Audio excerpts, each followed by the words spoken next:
सर्व जमलेल्या माझ्या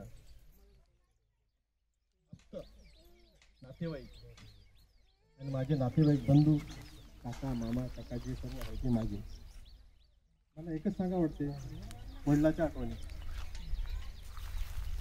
त्यांच्या शब्दामध्ये कडवटपणा होता, राग यायचा, रागात बोलायचे, पण जिव्हाळाही तेवढाच होता. आता मधू दादा झाला, आमचे डॉक्टर साहेब झाले, आपले ते शिकलेले, तर जा शाळेत जा, उठा, दिवा राहायचा, आता दिव्याचं शेले संपायचं, लहान वाद करायचे. मग असे बसा म्हणजे आम्हाला झोप यायची. मोठा बापूही म्हणायचा, पोरं आता हे केव्हा शिकून काय करतील काय नाही. हा म्हणजे यायला आताची म्हणजे बाबासाहेबांना सांगलं शिकायची याची गोडीच नाही, खातात आणि झोपतात. त्यावेळेस आमचे वडील, आमचे मोठे बापू असं प्रेमानं कधीच बोललेलं पाहिलं नाही. पण गावामध्ये जर काही झालं तर या चौघाचा असा धाक होता. मला आठवते, रोडच्या रस्त्यासाठी गावातले काही माणसं आले, बापू पुढे गेला, लहान्या बापून वासाच काढला होता. तर लहान्या बापू जिवंत आहे म्हणजे यांच्या पाठीमाग हे बोलत नव्हते एकमेकाला, पण एक शक्ती अशी होती की अरे बाबा हे एकच असा धाक होता गावाला.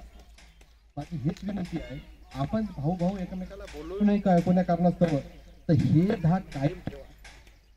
कारण हे एकमेकाच्या पाठीमाग अशी शक्ती राहिली पाहिजे की दुसरा घाबरला पाहिजे. म्हणून काही अडी अडचण असली आपली एकमेकांशी शेअर करा. आता एक वेळेस आपली बायका आहे, पोर आहे, ती आहे, बायकांना दुजाभाव करू नका, बायकांना त्यांचा सल्ला घ्या, चांगलं वागा. मी माझा प्रसंग सांगतो.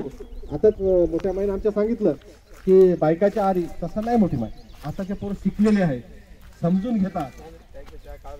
हा आईलाही दुखवायचं नाही. त्यावेळेस म्हणजे कसं होतं, आता तुम्ही चौघी होत्या, पण तुमच्या चौघी बापू बोलत होते का, पण तुम्ही कशा बोलायच्या, या पुढ्या पुढे होता आपल्यामध्ये, त्या पुढावर एकमेकाचं बोलणं सर्व हे करायचं मग जायचं. पण त्याच्यात जिव्हाळा होता. सारजा माय आमची, मोठी माय आमची, आतापर्यंत आम्ही मोठी मायचं नाव पण लोक येत नाही. हे शब्द पडलेले रूढ की म्हणजे एकमेकांना जिव्हाळ्यानं, एकमेकात जिव्हाळा बायकामध्ये राहायचा, लेकरामध्ये राहायचा. एक प्रसंग असा झाला, तीळ संक्रांतच होती. तीळ संक्रांतीचा आमचा बंदोबस्त लागला. बंदोबस्त लागल्याच्या नंतर बापू बिमार पडला. डॉक्टरने सांगितलं रोज तिखट वगैरे जरा देऊ नका. तर मी काय करायचा, एक वरण करायचं आणि वरणामध्ये तेवढंच पाणी घ्यायचं डबल, त्याला गरम करायचं आणि दोन्ही मिक्स करून जेवायला द्यायचं. मी असताना काय म्हणायचं, जेवण केला आणि मी गेलो ड्युटीला तीळ संक्रांतीचा. रात्री ते 8, 9, 10 वाजल्या, 9, 9:30 जेवण व्हायचं. तर माझ्या पत्नीने काय केलं, वरणामध्ये पाणी तेवढंच घेतलं माझ्यासारखं, ते काम झालं. हे पोरे म्हणजे चटणी घे, चटणी घेतल्यावर आता कसं द्यावं चटणी, आई दे ना पोरीच्या, का माहेरून आणायलीस का, अशा पहिली त्या माहेरून आणायलीस की. आता भाऊही होता लहान, भाऊलाही माहित आहे, हिला काय दिली नाही, धरलं ताट की फेकूनच मारलं. तसंच ताट मारल्याच्या नंतर मग आता हे मारतेच मामाजे म्हणून एवढी भीती. बरं आताच्या पोरी एक उदाहरण लक्षात घ्यायचं की मोठ्या माणसाचं भीती असणं हे तुमच्यासाठी कामाचं आहे. हो, भीती राहणं म्हणजे कसं आपल्यासाठी फायद्याचं आहे, त्यांचं काहीच नाही, ते बोलून सहज जातात. तर माझी बायको आणि भावेश बाहेर येऊन थांबले. बापून काठी घेतली, फेका देतच होते आले आपले, तर मागं पुढं पाहायचं नाही. मग मी 10:30 पावणे 11ला आलो. बायकाचा स्वभाव राहते नवऱ्याला सांगायचं, म्हणजे नवऱ्यानं बाजू घेतली जाऊ बाईला बघ असं थोडं भूषा आली होती की बघ माझ्या मागे खंबीर आहे नवरा म्हणून.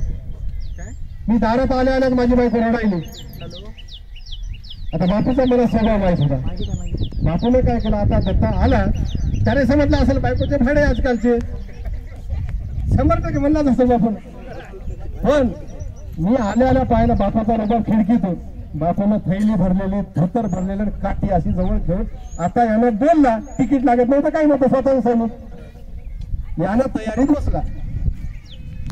असा जोरात शिवा दिलो, अगा गदड्या म्हणलं माझ्या बापाला तर चटणी जरी तर काय फरक झाला म्हणलं, काय झाला असता म्हणलं, आपण येऊन पुरत होतो म्हणलं, पण त्या माणसाचं मन दुखवलं असं म्हणलं, तू तुला काय दिमाग आहे की नाही म्हणलं.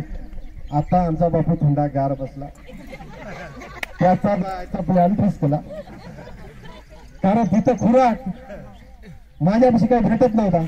बापूला तिकडून आलं इकडे सर्व मित्र मंडळी सर्व चालायचं, त्याचा आपल्या सर्व गारच झाला आणि बापू थंडागार बसला, आला घरी. तर याच्यातून एक सांगायचं मला की आपण आपल्या मोठ्या माणसाचं समजा काय सांगलं तर ऐकायचं, ते वाईट सांगत नाही, त्यांना थोडं नाही तरी हे करायचं, मदत करायची, आपल्या संसारात त्याचा हातभार लागतो असं मला वाटते. म्हणून हे वडिलांचा शेअर तुम्हाला याच्यासाठी केला की बाबा माझ्या वडिलांना त्यावेळेस जर समजा मी बायकोचा ऐकून जर शिवा दिलो आठवता, तो निघून गेला असता, कुठे पडला असा, मेला असता, तर जन्मभर दुःख राहिला असं, मी बापाला असं बोललो बाबा. पण ही माझ्या पत्नी पुढे सांगतो, मी पत्नीला शिवा दिला, तेव्हा बापू खुश झाला आणि बापूचा खेळ झाला. मी पुन्हा 2 महिने काही येता आलं नाही. हे बापूची आठवण. म्हणून आपण मला एक विनंती आहे, नम्र विनंती आहे, आपण सर्व आता माझे भाऊ काका बहीण सर्व आहेत, काही जर दुर्गुंध असतील तर त्याला दूर करा, पत्नीचा ऐका, लेकराचा ऐका आणि आपला संसार पुढे नेऊ. त्याच्यातून आपल्याला खूप काही मिळते की आई वडील कोणाचाही संसार कोणाचाही बर्बाद होऊ नये हे आई वडिलांचे प्रामाणिक विचार आहे. आपलं लेकरू वाऱ्यावर पडावं असं कोणाला वाटते का?